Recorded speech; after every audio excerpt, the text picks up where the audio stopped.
제가 딱 한 번 예전에 설교 그 서론에서 언급했던 영화가 있는데요. 오늘 도둑이 다른 걸 찾지 못해서 가져왔는데 참 적절한 거라고 생각이 들었습니다. 잔 큐라고 하는 영화가 2002년에 나왔는데요. 큰 흥행을 이루었죠. 어, 우는 사람 대부분 다 울었어요. 그렇죠? 저 영화 보는 분들은 끝에 울어요. 대부분. 뭐 마음 그 환경이 어떠하건 저 아버지 행동 때문에 울게 되는데 덴젤 워싱턴이라고, 이제 어떤 사람들은 저 배우만 보고 영화를 보더라고요. 영화 내용을 안 보고. 근데 이분이 거기에서 이제 아버지 역할을 하고, 저 왼쪽에 이제 그 잘 보시면은 아래 사진에 보면 어떤 어린아이가 이렇게 마스크 같은 거 끼고 누워 있거든요. 저 아이가 이제 아들인데, 죽어가는 거죠. 심장병에 걸렸는데, 이제 심장 이식밖에 방법이 없어서. 근데 당시에는 이제 사실 이제, 오바마 케어에 대해서 좀 이제 호불호가 있지만요. 일단은 그때는 오바마 케어가 없을 때이기 때문에 굉장히 상황이 더 열악했어요. 그래서 미국 현실에 이 부유한 나라에 가난한 사람들이 치료를 못 받았죠. 그래서 이제 25만 불, 영화 안에서 이제 수술 비용 25만 불이 나왔어요. 25만 불 갖고 와라, 그럼 수술해 줄게. 안 되면 일단 없으면 7만 불만 디파짓 해. 그랬는데 이분의 은행에는 1000불이 있었어요. 그러니까 수술을 못 하죠. 지금은 좀 상황이 달랐지만 그때는 그렇게 돼서 이제 영화 속에서 이분이 취한 방법은 뭐냐면 권총을 들고 병원에 들어가서 의사를 하고 시스템을 위협해가지고 내 아들을 당장 요번에 오는 심장을 내 아들에게 주라. 이렇게 이제 위협을 하는 그런 데까지 이르게 돼요.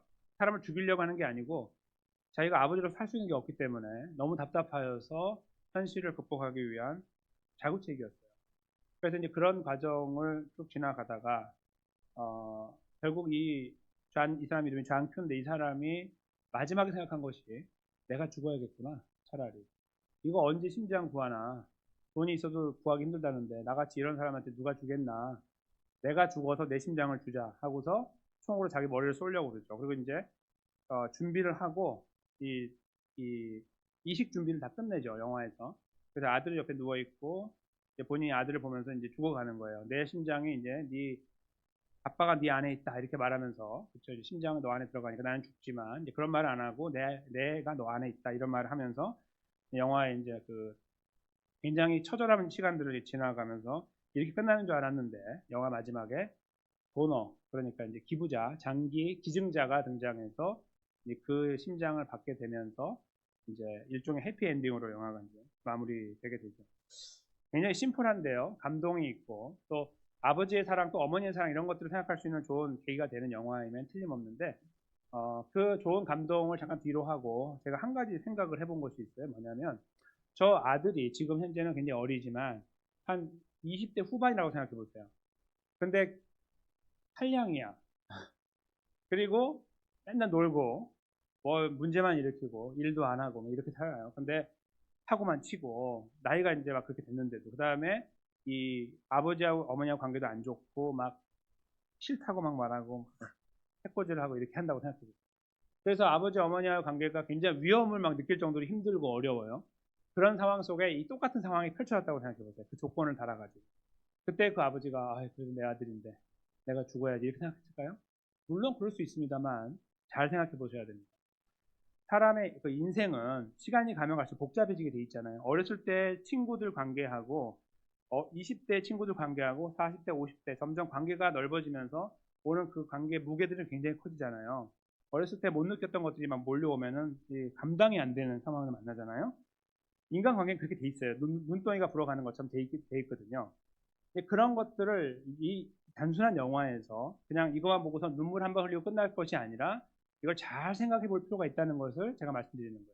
우리가 나는 저렇게 할 수 있을까? 뭐 이런 걸 물어보는 게 아니에요. 그런 게 중요한 게 아니라 우리 인간관계 속에서 우리는 이렇게 사랑을 표현하는 데 있어서 굉장한 장애를 가지고 있다고 생각한다 이거예요. 가다가 딱 걸리는 것들이 생기는 거예요. 주고 싶은데 줄 수 없어. 생각을 해야 돼. 그 빨리 주세요. 근데 잠깐만 생각할 것이 많아. 이런 것들이 우리 안에 있잖아요. 그렇죠? 그거는 가족 안에도 있고 가족 밖에도 있어요. 친구들 간의 관계에도 있고 뭐 이렇게 조금 밖으로 나와서 우리 교회에도 있을 수 있어요. 서로 간의 관계 안에서 충분히 존재할 수 있는 거예요. 사랑을 표현해라. 뭐 나누어줘라. 이런 거는 그냥 이렇게 한 줄로 쓰기에 편한 그런 표현에 불과하지 그건 우리 삶으로 가져오는 것은 굉장히 다른 이야기예요. 완전히 다른 이야기로 말해도 과언이 아니에요. 그렇지 않습니까? 근데 그 여기에서 보여준 사랑을 저희가 이제 오늘 잠깐 느껴보려고 그러는데요. 이 본문에서.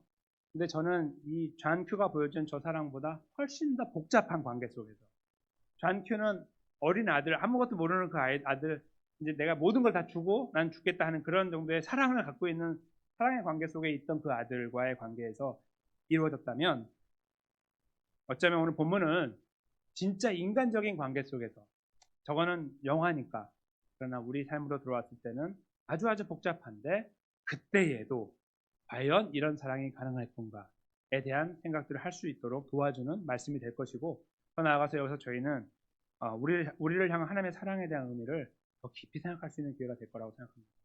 조금 더 다르게 말씀드리면 복음의 진짜 의미를 다시 발견할 수 있는 시간이 될 거라고 생각합니다. 그런 기대를 가지고 기도하면서 우리 말씀 속으로 들어가도록 하겠습니다. 이 말씀의 내용은 저희가 호세아서를 계속 읽어오는 가운데 알고 있지만, 하나님께서 호세아 선지자를 통해서 이스라엘 백성들에게 계속 하나님 백성의 삶을 살도록 권유하고 인도해 나가는 과정으로 이루어져 있습니다. 벌써 11장까지 왔어요. 근데 이 11장 전체를 저희가 읽게 된 거 하나의 단락으로 끝나기 때문에 다 읽었는데요. 이 내용은 이렇게 좀 단락으로 나눠보면 이렇게 설명할 수 있어요. 앞부분에는 하나님께서 어떻게 이스라엘과 관계를 처음 맺게 됐나에 대한 내용을 이제 언급하고, 근데 이스라엘은 거기에 어떻게 반응을 했는가를 설명해주고 있고, 근데 거기에 대해 하나님 어떻게 반응했는지를 보여주고 있어요. 그러니까 먼저 하나님 어떻게 하셨는지, 그 다음에 이스라엘은 어떻게 했는지, 그 이스라엘 어떻게 한 거에 대해서 하나님은 어떻게 또 하셨는지, 이렇게 순차적으로 나가고 있다는 거죠. 이제 그런 흐름을 잠깐 기억하시면서 잠깐 들여다보시면, 하나님께서 이스라엘 백성들을 부르실 때 내 아들이라고 부르고 계세요. 내 아들을 내가 사랑했고 애굽에서 불렀다. 근데 여기에 원래는요 이렇게 돼 있는 거예요. 내가 그러니까 이렇게 돼요. 원래 이스라엘이 어렸을 때, 다른 말로 바꾸면 아무것도 아니었을 때, 지금처럼 나라도 아니고 제대로 이 건사하지도 못하는 그런 상태에 있을 때에, 그때 내가 그를 사랑했다, 이렇게 쓰고 있어요.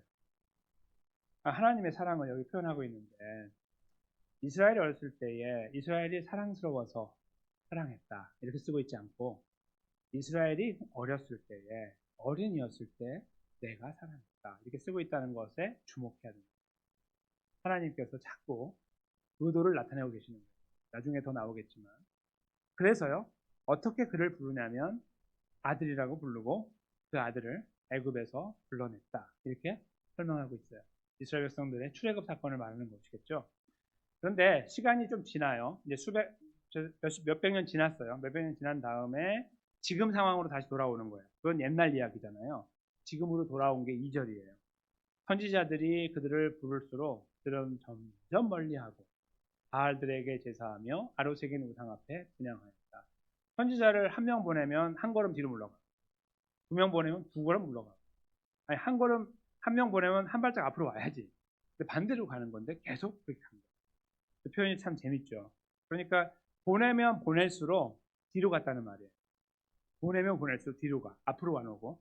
그런 현상을 그런 반응을 보였고, 그 내용은 아로새긴 바알하고 아로새긴 아세라 상에게 분향하는 우상을 섬기는데 그들이 집중하고 살았다 이렇게 쓰고 있는 거예요. 그 상황에 대해서.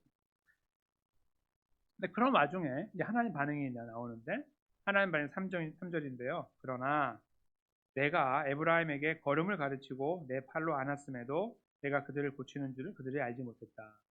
그러니까 왜 그들이 그렇게 살았냐면, 중요한 사실을 놓치고 있었는데 그들이 자기가 잘나서 여기까지 왔다 그런 말이에요. 그걸 요약합니다. 자기가 혼자 일어난 줄 알았고, 자기가 혼자 자수성가한 줄 알고 일어나서 뭔가를 했다는 거예요. 내가 걸음 가르쳤고 내가 걷게 했거든, 내가 팔로 안아줬는데 내가 했어라고 생각하고 있다는 거예요. 그리고 하나님께서는 그들을 고치는 존재가 라고 생각하지 않았다는 거예요. 그들을 고치는 존재이면은 그들이 가야 되잖아요, 하나님께. 근데 그렇지 않고 하나님은 그런 존재가 아니므로 멋대로 본인들이 원하는 대로 길을 살아왔다는 거예요. 그 상황에 대한 하나님의 말씀이에요. 나는 그럼에도 불구하고 그렇게 내가 했다. 그렇게 하나님의 하나님 아버지의 마음이 표현되고 있는 것이죠. 4절에 가시면요, 내가 사람의 줄, 곧 사랑의 줄로 그들을 이끌었고 그들에게 대하여 그 목에 멍에를 벗기는 자 같이 되어 배웠고 그들을 앞에 먹을 것을 두었다. 그래서 이스라엘 백성들에게 원래 이제 이런 상황이라면 하나님께서 보통 세상이 만들어내는 신이나 인간이 만들어내는 신이 있잖아요. 그런 신들은 여기에서 대분하여 광분하죠. 분노를 아주 막 크게 광분해서 벌을 내리는 것으로 이제 끝나는데 여기 지금 4절은 그렇지 않고 하나님은 더 잘 대해줬다는 거예요. 그들이 좀 이렇게 자기가 선주하고 가다가 확 넘어지면 일으켜주고 여기 보면 목에 멍에 같은 거 이렇게 벗겨준다는 이런 것들 자기가 선주하고 막 움직여 나가고 뭔가를 잘못된 일을 할 때 실수하고 막 실패하고 이랬을 때 그걸 보고 내가 뭐라고 그랬냐 그렇게 하지 않고 가서 아버지처럼 일으켜주고 먹을 것을 주는 역할을 해오셨다고 하나님 마음을 다시 표현하고 있는 거예요. 그런 다음에요. 삼각관계가 설명이 돼요. 5절에 보면 삼각관계죠. 지금 현재 이스라엘 백성들은 누구를 의지하고 있냐면 남쪽에 있는 애굽을 의지하고 있어요. 북쪽에 있는 아수르는 강대하고 이제 실제적으로 힘으로 보면 애굽보다 힘이 세요. 이집트보다. 근데 그걸 지금 당장에 계산할 수 있는 당장 방법이 없잖아요. 나중에 전쟁을 해서 이제 알게 되는데 그전에는 모른단 말이에요. 모르는 상태지만 위가 더 커요. 세고. 근데 이들이 잘못 판단해가지고 남쪽으로 등을 돌렸다고 제가 말씀드렸잖아요. 그쪽으로 지금 지향하고 잘해주고 있어요. 우리를 도와달라고. 근데 그쪽으로 가려고 하는 마음이 하나 있고요. 또 하나는 뭐가 있냐면 아수르에 대한 마음이 있는 거예요. 근데 하나님은 안중에도 없어요. 그래서 여기 보면 애굽 땅으로 되돌아가려고 하는 마음이 있고 그리고 아수르를 향한 마음이 있는데 여기 보면 내게 돌아오기는 싫어하는 거예요. 삼각관계예요. 이렇게 그러니까 나 빼고 삼각관계죠. 조금 특별한 두 대상이 있는 거고 내 뒤에 하나님이 있는 거예요. 하나님은 안중에도 없으니까 저 뒤에 있고요. 앞에 두 대상만 있는 거예요. 누구를 의지하지? 이렇게 계산하고 있는 형태예요. 하나님께서 애굽으로 돌아가지 못한다. 이 말은 너희가 지금 잘못 짚었다. 그런 말이고 조만간 애굽을 의지했기 때문에 아수르에게 망할 것이다라고 설명하는 거예요. 그래서 아수르 사람이 너희들의 임금이 될 것이다라고 예언을 하고 계시는 거죠. 저희는 벌써 이 말씀을 들어왔습니다. 다시 확정하고 계시는 거예요. 그러면서 그렇게 됐을 때 나타나는 현상이 6절에 나오는데요. 칼이 그들의 성읍들을 치고 빗장을 깨뜨려 없이 하리니 이는 그들의 계책으로 말미암음이다. 그들이 머리를 쓰고 선줄로 알고 자꾸 하나님께 돌아오는 것을 거부하더니 그렇게 되는데 한 번 맞는 이 형벌이 아주 가중하게 될 것이라고 쓰고 있어요.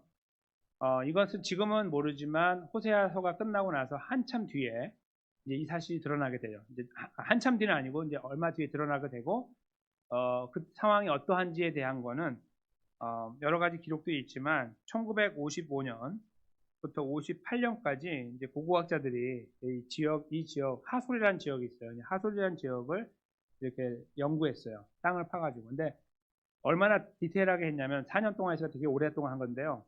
5겹을 팠어요. 5겹.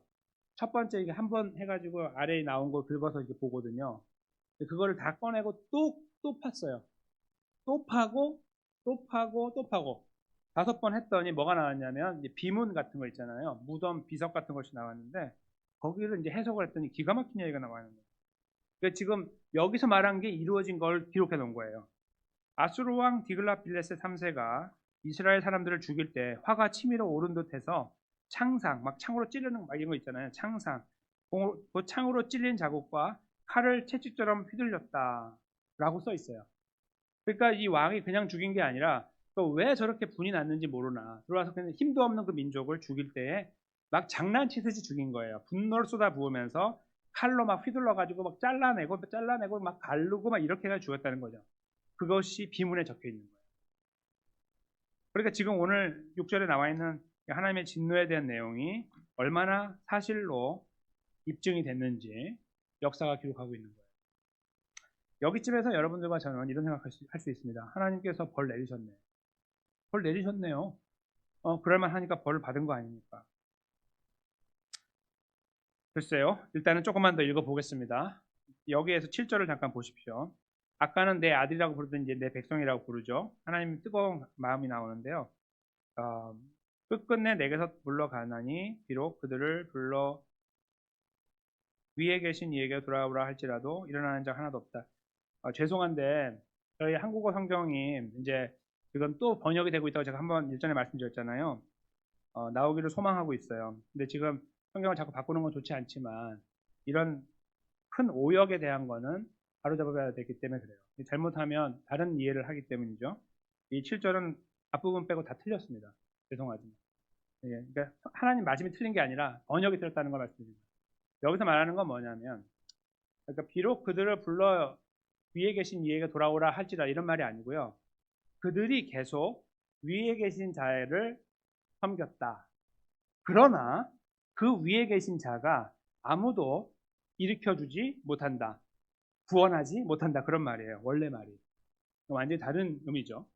잘못된 이해 때문에 설명을 다시 드린 거예요. 다시 말씀드리면 계속 누군가를 의지하고 섬겼는데 그 의지하고 섬긴 존재가 아무런 도움을 주지 못하는 상황이 되었다. 그것이 뒤에 나와 있는 말씀입니다. 무슨 말씀일까요? 당연히 우상을 말하는 거예요. 그들은 우상을 믿고 자기들의 생명을 보존할 거라고 믿고 왔는데 그것이 뒤집어져서 결국은 그들이 망하게 됐는데 그 망한 자리에서 그들은 헤어나오지 못하게 됐다. 왜? 우상이 아무런 도움을 주지 못하니까. 그것이 이 7절 말씀이 되는 것입니다. 그러니까 지금 하나님께서 저렇게 디글랏 빌레셋이라고 하는 아수르 왕을 통해서 이 나라를 이제 징벌하는 이런 상황이 지나간다 할지라도 그들이 붙잡고 있는 애굽도 아무런 힘을 내지 못하고 그리고 북쪽에 있는 아수르에게 막 머리를 땅에 대고 빌어도 도움이 되지 못하는 상황을 맞이하게 됐다 이거죠. 그리고 더 나아가서 그들이 믿고 있는 바알과 아세라를 붙잡아도 도저히 살아날 가망이 없게 되었다는 것이 7절 말씀이 되는 겁니다. 사실 여기에서 마침표를 저희는 찍어도 돼요. 그리고 이제 이것이 성경 이야기라고 이야기해도 그냥 그런가 보다 하고 마음에 카타르시스가 있어요. 정화가 생겨요. 뭐냐면 착하게 살자. 하나님 부르시면 예, 응답하고 이렇게 하면 돼. 이런 것들을 생각하면서 말씀을 끝낼 수가 있는 거예요. 8절부터 이상한 이야기가 시작돼요. 이상한 이야기. 이걸 하늘에서 뚝 떨어진 이야기예요. 여기에 맞지 않는.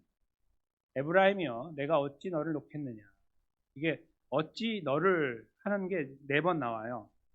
굉장히 이례적인 거예요. 두 번째, 이스라엘이여 내가 어찌 너를 버리겠느냐. 하나님 말씀입니다. 셋째, 내가 어찌 너를 아드마 같이 놓겠느냐. 넷째, 어찌 너를 스보임 같이 두겠느냐. 아드마와 스보임은요, 그 소돔과 고모라 아시죠? 소돔과 고모라에 유황불이 내려서 멸망할 때 있던 도시예요. 그때 한꺼번에 멸망당한 도시가 아드마와 스보임입니다. 무슨 말씀이냐면 하나님의 눈에 볼 때 이스라엘은 죄를 지어서 형벌을 받아야 마땅해서 지금 저런 비록 북쪽 아수르로 인하여 벌을 받지만 하나님의 눈에 보면 그들은 아드마와 스보임과는 완전히 다르다 이거예요. 하나님께서 하시고자 하는 말씀. 그래서 그 다음 보세요. 내 마음이 내 속에서 돌이켜 내 긍휼이 온전히 불붙듯 도다. 하나님의 긍휼하심이 작동하기 시작한다는 거예요. 왜요? 여기서 저와 여러분이 8절에서 질문해야 되는 것은 왜요? 라고 물어요. 왜요?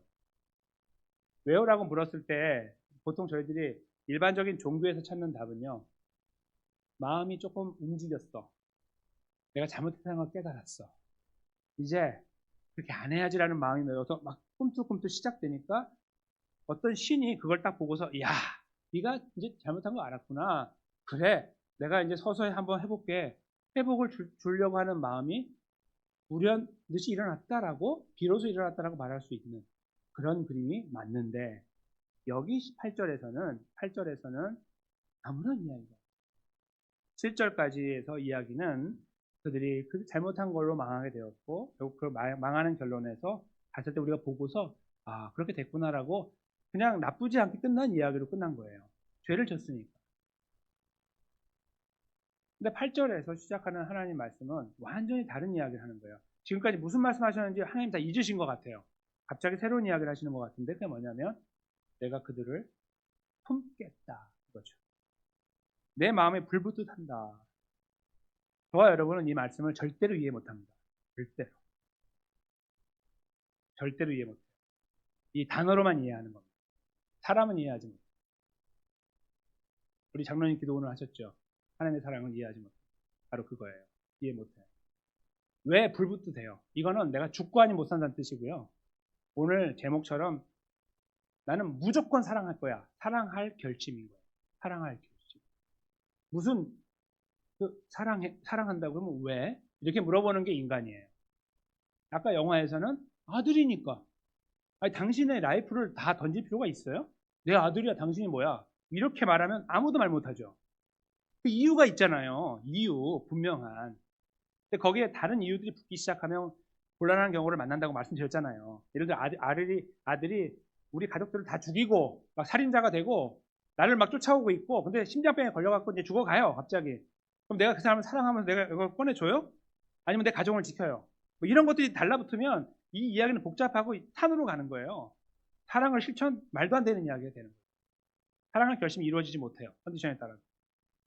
여기서 하나님은 비슷한 컨디션에 있는데요. 대상은 더 많아. 수만 명이니까, 수십만 명이니까, 100만이 넘을지도 모르고. 그 많은 이유들이 다 달라붙어 있는 이 관계를 하나님께서 이 관계에서, 이 복잡한 관계 속에서 사실은 하나하나 따져가면서 체크해가지고 여기 지금 100명 있는데 내가 5명만 내가 살려줄게. 95명은 다 죽어야 돼. 이렇게 하셔도 괜찮거든요. 정의가 이루어지니까. 근데 하나님 그렇게 안 하시고 모두를 향해 말씀을 주시기를 내가 마음이 불릴 듯 한다. 이렇게 말씀하고 있습니다. 내가 사랑해서 미치겠다. 사랑해서 죽겠다. 그렇게 표현할 수 있는 것이 오늘 뜬금없이 떨어진 8절 말씀이 되는 거예요. 그 다음부터 이 방향을 확 트신 하나님께서 이 이야기를 계속 풍성하게 만들어 나가는 거예요. 정신 나간 것처럼 9절에 보십시오. 내가 나의 맹렬한 진노를 나타내지 아니하며 내가 다시는 에브라임을 멸하지 아니하며 이는 내가 하나님이요 사람이 아님이라 내 가운데 있는 거룩한 이니 진노함으로 내게 임하지 아니하며. 아멘.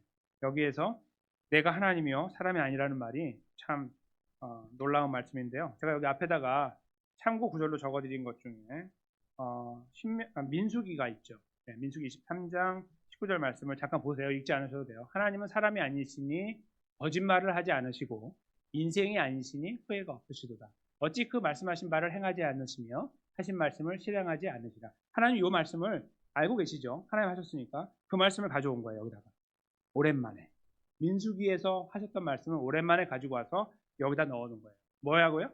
내가 한 것은 절대로 돌이키거나 후회하거나 바꾸거나 뒤집거나 그런 거 없어. 내가 하길 원하는 그대로 나는 반드시 한다. 사람은 반드시 안 한다. 그래서 나는 하나님이다. 사람이 아니다. 이렇게 말씀하신 거예요. 이게 다른 말로 바꾸면요. 하나님이 보증수표를 만드시는데 당신께서 스스로 보증이 되는 거예요. 아무도 하나님을 보증할 수 없잖아요. 100만 명, 1000만 명, 억 명, 수억 명이 수백억이 와도 나는 다 하나님 편이라고 해요. 그게 하나님께 도움이 돼요? 아니에요. 하나님은 그런 걸 의지하는 게 아니에요. 자꾸 바뀌는, 아침마다 바뀌고 맨날 그런 거에 움직이는 존재가 아니고 그걸 막 목마르게 기다리는 존재가 아니라 스스로 보증수표가 되신 거예요. 그래서 나 스스로가 여기 하나님이라는 표현으로 나는 하나님이고 사람이 아니다라는 것으로 내가 이 일을 반드시 시킬 거라는 것을 도장을 찍고 계시는 거죠. 오늘 본문의 말씀에서. 저는 그것을 여기서 읽을 수 있는 거예요. 그 여호와 하나님의 마음이 얼마나 간절한지를 읽어낼 수 있는 것입니다. 더 이상 그렇게 하지 않겠다. 진노하지 않겠다. 그렇게 말씀하시고 거룩하다는 말은 구별됐다는 말인데요. 인간과 나는 분명한 구별된 존재이기 때문입니다. 한번 생각해 보세요. 이 시점에서 우주를 만드신 하나님. 와닿지 않으실 겁니다. 그리고 지금 과학이 발견하는 것도 빙산의 일각도 아니죠. 빙산의 일각도, 빙산의 한 점이라고 말해도 큰 거예요. 빙산의 점도 큰 거예요. 우주가 너무나 크기 때문에. 그 하나님, 만드신 하나님을 잠깐 생각하면서 그 하나님께서 이렇게까지 말씀하시는 것을 생각해 보세요. 왜? 왜 이렇게까지? 이런 생각 안 드신가요? 10절과 11절 계속해서 이 내용들을 이어가시는데요. 여호와 하나님을 따라서 가게 될 것이고 다시 땅으로 돌아오게 될 것이라는 내용이에요. 10절과 11절 요약하면 지금 아수르로 포로로 잡혀가게 될 건데 조금 있다가 그러나 다 돌아오게 될 것이다. 행여 애굽으로 끌려간 자가 있다 할지라도 아니면 그리로 피난 간 자가 있다 할지라도 다 돌아와서 거기 아주 따뜻한 단어가 나오죠. 집, 그들의 집에 스윗 홈에 머물게 하겠다. 이렇게 말씀하십니다. 그리고 나 여호와의 말이니라고 해서 이렇게 도장을 찍고 계시는 거예요. 이게요. 호세아 11장을 읽을 때 앞과 뒤도 읽어야 돼요. 그렇게 이해하는 것이 필요한데요. 11장 자체에 좀 집중하면서 보면 뭔가 조금 저희의 마음이 납득하지 못하는 그런 상황을 만나게 돼요. 8절부터 시작하는 내용. 여러분 납득이 되세요? 조금이라도? 그동안 한 게 있으니까, 그동안 이스라엘이 하나님께 잘했으니까, 그래도 하나님 그렇게 쉽게 버리겠어? 신실하신 분이? 이런 이야기는 하면 안 돼요. 절대로. 절대로 꺼내면 안 되는 이야기. 얘네는 다 죽어야 되는 거예요. 그냥 저희가 읽을 때에 하나님의 마음이 확정된 건 뭐냐면 그들이 난도질을 당해 죽어도 싸다. 이것이 하나님의 심판의 그 내용이에요. 결론이에요. 결론. 그게 7절까지 내용이거든요. 하나님 잘해주셨어요. 계속 잘해주셨고 왔는데 그들은 계속 잘못했어요. 그래서 결국은 그렇게 된다라는 것이 마지막 결론입니다. 그런데 갑자기 뜬금없이 그런데 있잖아. 내가 한마디만 더 할게. 이제 그 이스라엘이 망할 거거든. 포로가 될 거야. 그런데 다시는 포로가 안 될 거야. 내가 내 이름을 걸고 이야기할게. 나는 너희와 다르고 나는 하나님이거든. 내가 그들을 향한 사랑이 막 불이 붙듯이 일어나서 견딜 수가 없어. 이렇게 말씀하십니다.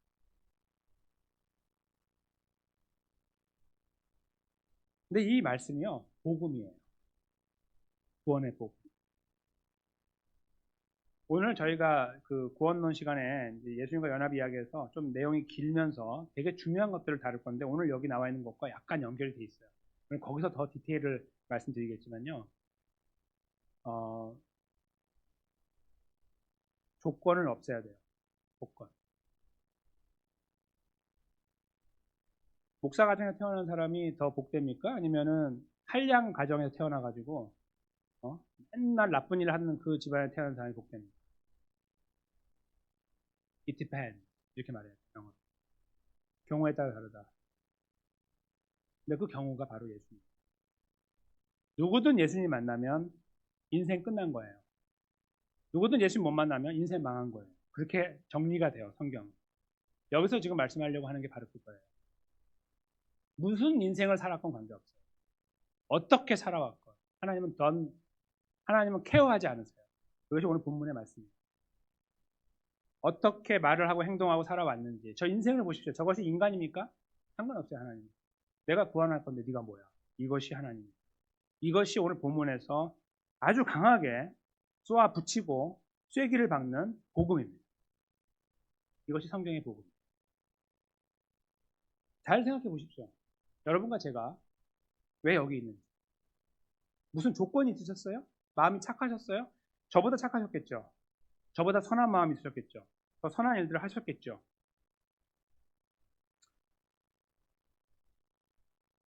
그럼 여러분들이 무너졌을 때 어떻게 할 거예요? 계속 같은 스테이트로 쫙 살아오셨어요? 아니면 계속 올라가셔서 한 번 떨어지지 않은 적이 없어요? 나는 계속 올라갔습니다. 이렇게 지금도 올라가고 있습니다. 이런 인생을 살아오신 분이 여기 계십니까? 그건 제가 물어볼 수 있어요. 아무도 안 계신다고 제가 단언할 수 있습니다. 아무도 없어요. 떨어질 때 어떻게 할 거냐 이거죠. 근데 저희는 그 생각을 딱 빼요. 이렇게 빼고 이야기하기를 나는 그래도 열심히 하고 있습니다. 이런 조건들을 하나둘씩 끄집어내면서 나 자신을 복음에 타당한 존재로 만들어요. 오늘 본문의 말씀에서는 이렇게 하는 거예요. 야, 7절까지 읽어보니까 어떤 것 같아? 싹 다 죽어야겠는데요? 그 디글랏 빌레셋이라고 하는 왕이 들어와서 막 창을 휘둘러서 다 잘라 죽였다면서요? 그렇게 죽어야지. 이렇게 하나님 말을 안 들었는데. 그렇지? 그런데 내 말 들어봐. 내가 이들을 죽도록 사랑한다? 이렇게 말씀하는 거예요. 우리는 까무러치는 거죠. 이유가 없는 거예요. 바로 그것이 하나님의 사랑이고 하나님 사랑의 결심인 겁니다.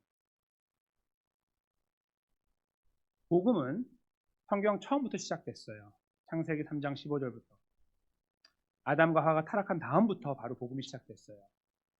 생명의 복음. 뭐라고 하나님께서 기록하셨죠?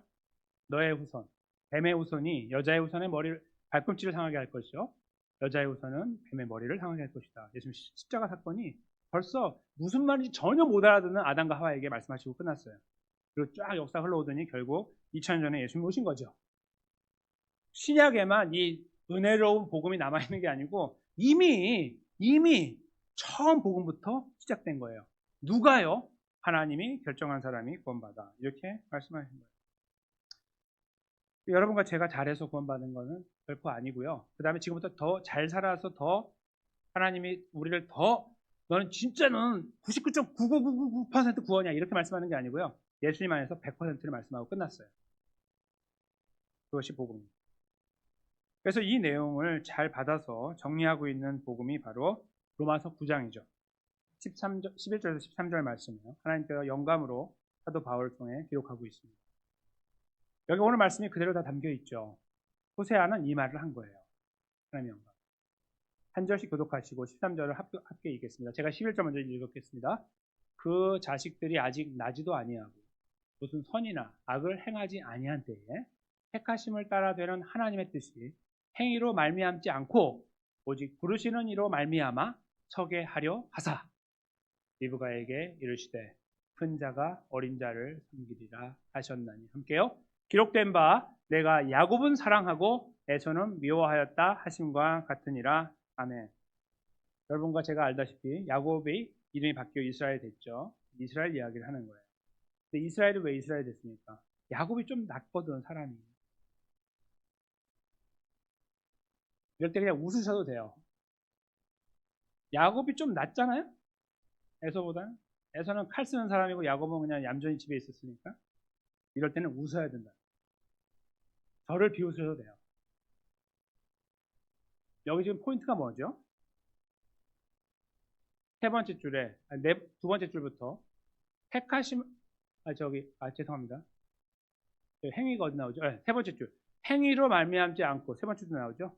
행위가 아니고 오직 부르시는 이로 말미암아 하나님이 그냥 세우는 걸로 서게 하려고 이렇게 하셨다는 거예요.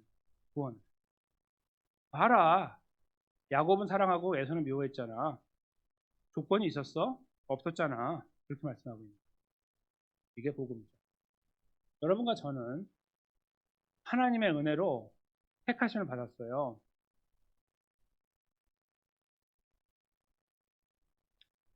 여러분 이유가 있으세요? 여러분 착하세요? 구원 받을 만큼? 여러분 지금 살면 괜찮으세요? 구원 받고 나니까? 내가 정신 차리고 지금 잘 살고 있어요? 그런 분도 계시겠죠. 바둥바둥 노력하는 분도 계세요. 정말 귀한 분들이에요. 하나님 앞에서. 또 그렇지 않은 분도 계시거든요. 어떻게 감당할 거예요? 그 삶을. 나중에. 근데 만약에 그 삶이 조건이 돼가지고 마지막 포인트에 예수님 재림하실 때 우리가 아직 이 땅에 머무는 동안 예수님 오셨어요. 재림했어요. 예수님 만났을 때 너 사실 아니었어. 내가 널 봤는데 너는 정말 아니더라고. 너 왜 그렇게 인생을 그따위로 살았어? 왜? 몇 번을 내가 말해도 계속 목사를 통해 설교를 듣고 했는데 왜 그랬어? 저리 가! 라고 하면 일단 제가 먼저 갈 거예요. 야, 이 목사 너부터 일로 와. 제가 일본으로 저쪽에 가 있겠죠. 이스라엘 백성들을 향해서 너네 내가 지금 선지자를 내가 수도 없이 보냈는데 왜 보내면 뒤로 가. 이리로 오라니까. 반대로 왜 하냐고. 나를 왜 인정하지 않고 내가 너를 지금까지 케어했는데 왜 인정하지 않아? 내가 앞으로 잘 볼 테니 잘 해봐. 지금 이거는 너를 잠깐 구원이야. 중간 구원 잠깐 해주는 거니까 잘 보고 잘하면 내가 완전히 살려주고 안 그러면 죽일 거야. 잘해. 라고 하고 살리는 게 아니라 8절에서는 내가 그들을 향해 마음이 미쳐버리겠다. 터져버리겠다. 내 사랑할 결심을 내가 홀로 행해야겠다라고 말씀하시는 내용은 그런 여러 가지 생각들을 완전히 잠재우고 없애버리는 거예요. 이것이 복음. 여러분과 제가 살아가는 삶이 힘들어요. 여러 가지 기도 제목들이 나타나고 어려운 일을 만나고 괴로운 일, 뜻하지 않은 일들을 경험합니다. 그런 일 속에 우리는 그 하나하나 다 소위 각계격파를 해요. 하나님이 기도 제목 1번, 2번, 3번 쫙 기도하잖아요. 저도 요즘에 기도가 좀 길어지는 경향이 있어요. 성도님들의 상황들 좀 깊어지고 넓어지기 때문이기도 한데요. 다 기도드려요. 기도해야 되고. 그래서 하나님의 도움을 받아야 되고 인도하심을 받고 역사하심을 경험해야 돼요. 그런데요. 그런 것들이 있거나 그럴 것 같아서 오랫동안 기도하는데 이제 목사님 이제 좀 될 것 같아요. 그런 것들이 있어서 거기서 소망을 찾는 것은 위험해요. 왜냐하면 우리는 다시 또 다른 일을 만나니까. 그런데 오늘 이 복음을 잘 생각해 보세요. 옆 사람들 바라보지 마시고요. 나만 바라보면 생각하십니다. 내가 어찌 복음을 들었나? 내가 어찌 예수님을 나의 주 나의 하나님으로 고백하게 되었나? 내가 어찌 이 말도 안 되는 십자가 사건 이야기를 진짜라고 믿고 있는가? 내가 어떻게 그 예수님이 다시 오신다고 확신하면서 이렇게 절제하고 살아가고 있는가? 이런 것들이에요. 오늘 본문 앞에서 저희는 그런 생각들을 다시 한번 했으면 좋겠어요. 나를 사랑하기로 결심하신 하나님의 사랑을 생각하는 것. 혹시 우리 안에 눈물이 말라서 복음을 아무리 들어도 하는 이야기라고 다가오시는 분이 계신가요? 회개하셔야 됩니다. 죄송하지만. 복음은 지금 선포하는 목사의 말이 아니에요. 저도 지금 선포하면 제가 듣고 있거든요. 제가 무슨 이야기를 하는지 제가 듣잖아요. 하나님 무엇을 말씀하고 계십니까? 복음은 들을 때마다 감동이 되고요. 가뜩이나 우리가 살아가는 삶의 현장을 보면 더 감동이 되는 거예요. 그렇게 못하니까요. 열심히 하다가 무너지니까요. 낙담하고 좌절하니까. 그런데 하나님 말씀하시니까요. 내가 너를 죽도록 사랑한다. 절대로 안 바꿀 거야. 영심해. I love you. 이렇게 말씀하시는 거예요. 그 하나님 앞에 우리가 서 있다는 사실을 생각할 수 있을 때 세상에 무거운 것들이 다가오고 짐들이 다가와도요. 그 말씀을 이렇게 묵상하고 있노라면 위로가 돼요. 눈물이 흐르고 격려가 돼요. 아, 그래. 주님 나를 사랑하시지. 힘이 되는 거예요. 저희가 그것을 다시 붙잡아야 돼요. 사실 매일 붙잡아야 되지만 특별히 오늘 이 말씀 위해서 우리는 이 한 주간 붙잡고 가야 되는 말씀으로 삼아야 돼요. 그리고 그 말씀 위에 그 아름다운 믿음의 걸음들을 또 한번 이루어가기 원합니다. 대단한 거 하려고 절대 생각하지 마십시오. 이번 한 주 동안 그냥 이것만 생각하시면 돼요. 아버님 왜 나를 사랑하셨지? 그 사랑의 메시지 앞에 사랑을 결심하신 하나님 앞에 은혜를 경험하는 위로와 격려와 소망을 누리게 되는 저와 여러분의 걸음이 되시기를 예수님의 이름으로 간절히 축원합니다.